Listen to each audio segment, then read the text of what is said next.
Hi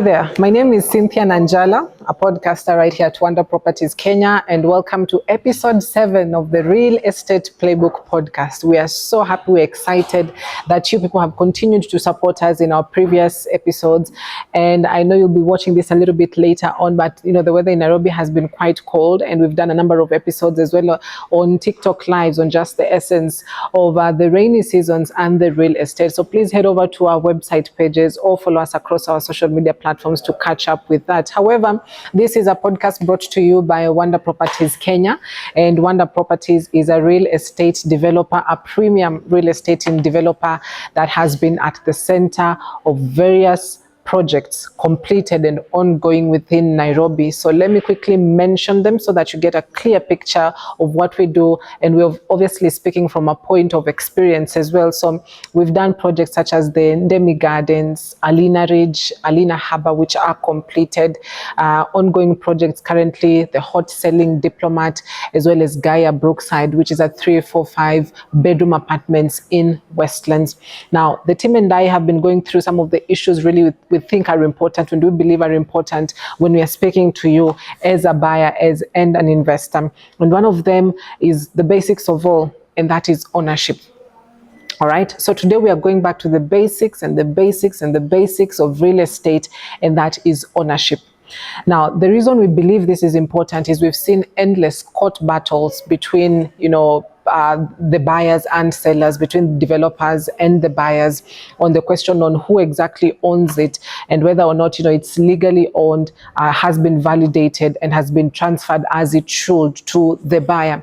And so the important thing for you to understand here is that in Kenya, it is allowed under the Constitution, under the Land Act of 2012, for you to legally own, control, transfer, and use a particular piece of property, and for that matter being land.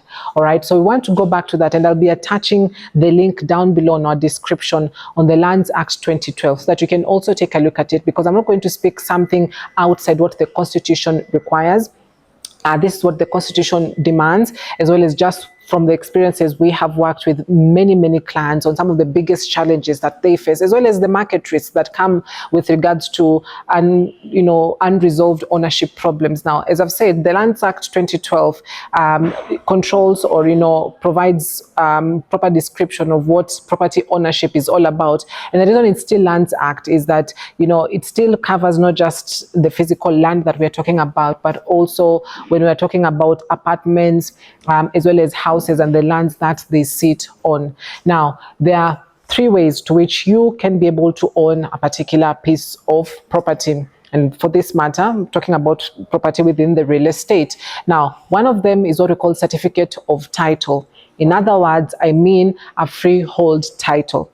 Just from the word itself, freehold title, this means you've got absolute ownership of a piece of land. All right. Another way is a certificate of lease, or in other words, it's also known as a leasehold title. Now, just from the description itself, or from the name itself, you're able to deduce the word lease, which means, yes, you own this particular piece of land or this property, but it's for a lease term or for a lease period, or there's conditions to it. It's not absolute, for lack of a better word. And then now the sectional titles. Now this is quite critical, because it's what we deal with a lot of times, especially looking at the apartments that Wonder Properties has been able to do, and the number of clients and buyers that are coming in and they're inquiring about this. And so yes, the sectional title as well is provided for under the law.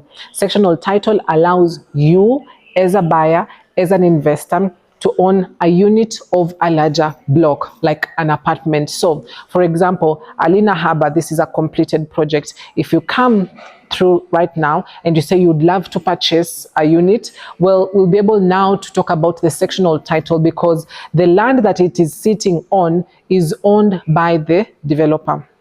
Okay, and so what you are going to get is that particular sectional title. So those are the three main ways to which you can own property in Kenya. And of course, the tenancy at will, which basically allows you to be a tenant to the discretion of a landlord for a period of years that you will agree with the landlord. But we come back to the basis of now this critical aspect. So what we are going to be talking about a little bit more is just the differences between a leasehold and a freehold, so that any given point that you want to invest in real estate, you understand I want to invest either through freehold or the certificate of title, or through leasehold, or what we call the certificate of lease. Now, let's get straight into it. In terms of ownership duration, now, constitutionally speaking, you can only hold a leasehold title for a period of between 0 up to 99 years. In other words, if you decide to purchase a property under leasehold title, this means you're not going to get it absolutely or indefinitely, or in other words, for life. No, you can only hold it for a period that has been deemed as proper regarding with what exactly you're buying. All right, now, and a simple example, if you are buying a particular piece of property from me and I hold a leasehold title, this means that the land that I currently own, or the property that I currently own, I can only own it for about 10 years. That is exactly what I'm going to be selling to you under leasehold. So in terms of ownership, it is not absolute, it is fixed, that it is from 0 to 99 years. And here I'm going to throw in the foreigners aspect. Now, I should have begun by mentioning as well the fact that, in Kenya, both locals and foreigners, or what we call non-citizens, can own property in Kenya. And so it can only be a question on which one is accommodated for under the constitution. Now, in terms of ownership duration, as I've said, it's fixed. But that for freehold title, this means it's absolute ownership. You will not be required to give it back to the owner at any given point. Once you have purchased it, the transfer has been done legally, and you receive your particular title as a certificate of title, or what we call a freehold title, then you own it indefinitely. And you can easily, leave it for your children, to the grandchildren's, to your grandchildren, and to your lineage and generations to come. So in terms of ownership duration, that is settled. Now, in terms of who can own this piece of land, and this is where I bring in as well the aspects of foreigners and the aspects of citizens, of what we call just local residents within Kenya. Now, for the certificate of lease for foreigners, it is quite limited up to 99 years. And that means as well, you as a foreigner can only own a particular property in Kenya under the leasehold title. Legally speaking, or from the constitution, no foreigner is allowed to hold a freehold title. This can only be held by Kenyans or natives of Kenya. All right. And so anytime as a foreigner you're coming to invest in Kenya, please do understand that you're not going to get a freehold title right from the start. What you're actually going to get is a certificate of lease, or what we call a leasehold title, because that is what you are guaranteed to get under the constitution. Now, on property control, obviously with the leasehold, as I've said, because your ownership is limited, and so essentially you're subject to lease terms. And so if it ends within a period of 50 years, then that means after 50 years, you've got now to reconsider on whether you want to proceed owning this leasehold piece of property or not. But in terms of freehold, then it's full control. You've got full control of this piece of land or this property subject to the law. Now, let's talk about land rates and rental charges, because I believe this is also important. Now, when it comes to land rates under the leasehold title, you will be accruing a particular land rates depending on the county that you invest in. For example, in Kenya, we have 47 counties. The land rates differ from one county to the other. And so the land rate in Nairobi is not going to be similar to the land rate in a different county. All right, so under leasehold, it is subject to land rates to the county government. But under freehold title, there is absolutely nothing that you will be paying. So even as a local citizen of the Republic of Kenya, if you'd love to purchase a property, the best advised will be freehold title, so that you can get absolute ownership, and at the same time, you won't be accruing any taxes, for lack of a better word, to the county government or to the government. Now, in terms of investment possibilities and the advice that you may get even from your mortgage officer or your financial consultant, is that when it comes to mortgages, it is easier to mortgage a freehold property compared to a leasehold property because of just the lease terms, all right? Because the lease terms may be hindering possible investments for investors or even for buyers. However, with freehold, because you've got absolute control, there's absolute ownership, there's no land rates that are being accrued, then that means essentially you're able to do much more, to get mortgage loans quite faster compared to the leasehold title. Now, as I've said this, we went back to the basics and the basics because we've seen a lot of court cases, endless for that matter, to which developers or even buyers and sellers have been in court battles regarding to the ownership of a particular piece of property.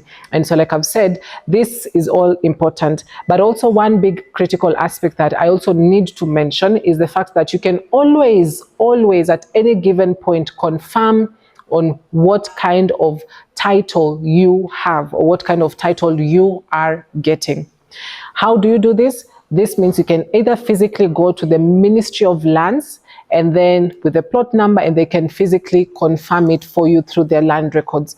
But the beauty about technology is that we have the Ardhi Sasa platform right now. So always on the go at any given point, to which you can go to Ardhi Sasa, register, because you must have an account within the Ardhi Sasa platform. It is free to use. Just go register and then be able to key in the particular title or plot number, and then you can be able to get not just who owns it right now, but the history of people that have owned this piece of property before. And so it is not to your unavailability, it's actually to your availability when you can confirm who owns, whether the person that is selling to you actually owns it, or is it a fallacy. And as I've always said, when it comes to developer credibility, this matters, really, truly matters, whether you're a local or even a foreign investor. That even when you come to Wonder Properties Kenya, one of the structures we've put up in place is in terms of credibility, and it's always at your disposal. If you want, registration certificates, if you want the title deed, we're able to give it to you in soft copy, and then you are able to go and confirm whether it's something that is, whether we are selling to you something we actually own. Now, the sectional titles, I know it's a question on, okay, what about the land that the apartment is sitting on? So that is also a critical aspect for you to actually confirm, because whatever we are building, we build it on a piece of land. So who owns that land? We've got to own that land. The developer has to own that particular piece of land. And then after that, and all the transfers are done with all the sectional title, to which you can as well always include a lawyer. We advise that you also include a lawyer, so that at any given point you are protected. All the clauses do protect you, and that you ensure you're going through the due processes, the legal processes as required by the law. So the sectional titles of the apartments can sit on either a leasehold or a freehold title. That is something also critical. The apartments that we build can either sit on a freehold or a leasehold title or a leasehold piece of land. And then after the construction is done, we begin now the process of issuing sectional titles to owners, so that you will own apartment block B1 or 2, for example. Yes, you have your title deed, all right, despite it not being a piece of land, the traditional physical piece of land, you actually own this unit. So these are some of the critical things that you also need to understand as an investor or as a buyer, and the key differences between leasehold and freehold title. So whether this is your first time you are planning on buying a home, or you've bought it before, we'd also love to hear from you on what more clarification you may need concerning the leasehold and the freehold title, as well as more questions on the sectional title. We've got an incredible team of people with many years of experiences with such a structure and a proper accountability process, so that we ensure that every single thing that we do and every advice that we give is actually something from experience, as well as that is legal. All right, so we've come to the end of this particular episode, episode 7. We'd love to hear from you truly across our social media platform. Please do follow us and tell us, more of your experience if you've done this before concerning the leasehold, the freehold, or the sectional titles, as well as if you're planning on investing in real estate. What are some of them clarifications you'd love us to do, or some of the topics you'd love us to cover, because we are here for you. It's not just about transacting. We'd love to have, transactional business with you, but it's also more where we're able to engage, educate, as well as make awareness on various aspects within the real estate world. Thank you very much for watching. This is Real Estate Playbook Podcast, courtesy of Wonder Properties Kenya. We appreciate you. My name is Cynthia Nanjala. Bye for now.